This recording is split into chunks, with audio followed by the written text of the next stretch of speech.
Manchester United go to the Stadium of Light this weekend with head coach Michael Carrick still bearing the scars of the club's Premier League title heartbreak in 2012. United won 1-0 away at Sunderland only to learn that Sergio Aguero had snatched an injury-time winner for Manchester City against QPR to make Roberto Mancini's side champions on goal difference. The Sunderland fans showed United's stunned players little mercy and were still mocking the club 13 years later when they visited Old Trafford in October. Carrick, who played 90 minutes for Sir Alex Ferguson's team that day, smiled at his pre-match press conference on Thursday when he was reminded about one of the lowest points of his career. "Yeah, I can remember that. I've not forgotten it," said United's head coach.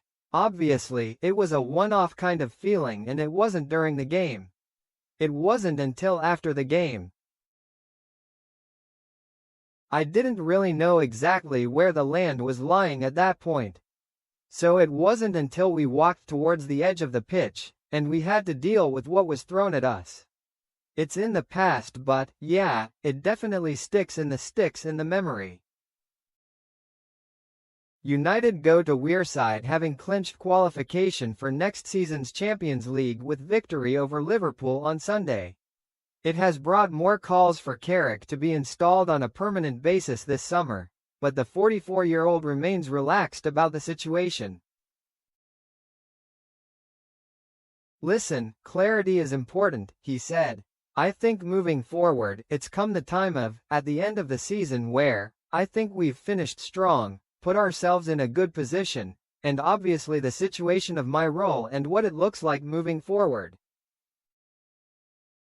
I think it's just the natural time. It was always spoken about towards the end of the season, if not the end of the season. So nothing has really changed, to be honest. I've said from the start I've never approached a day here with any short-term decisions. Whether that is different to the outlook from others I don't know. But from myself and the staff, we've made decisions for the long term, with the group and individual players, how we treat them and try to help develop them.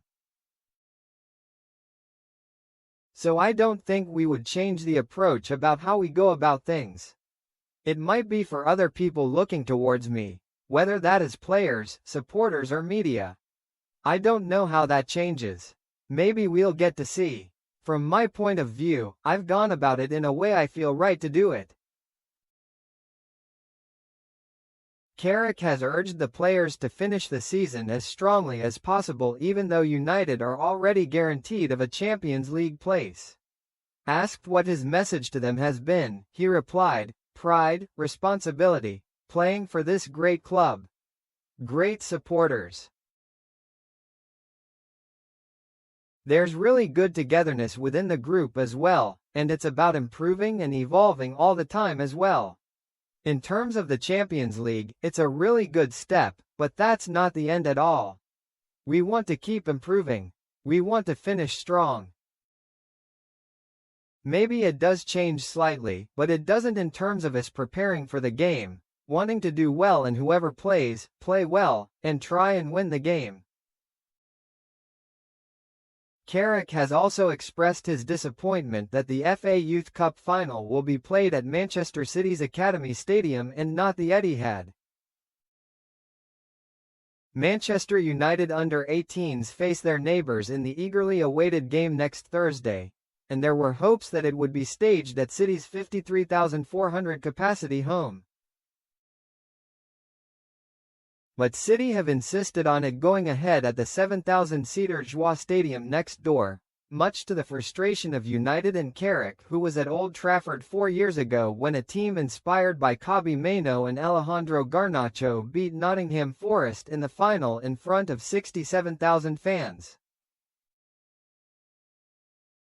"I am disappointed, to be honest," said Carrick, who featured in the 1999 final for West Ham against Coventry. "I think getting to the Youth Cup final always seems to have been a thing where you play at the main stadium. It's such a showcase event for players of that age group. So we're disappointed. I think I've had some amazing memories, some of my best memories, in that competition of playing with your close mates, and it's a shame that it hasn't worked out for whatever reason.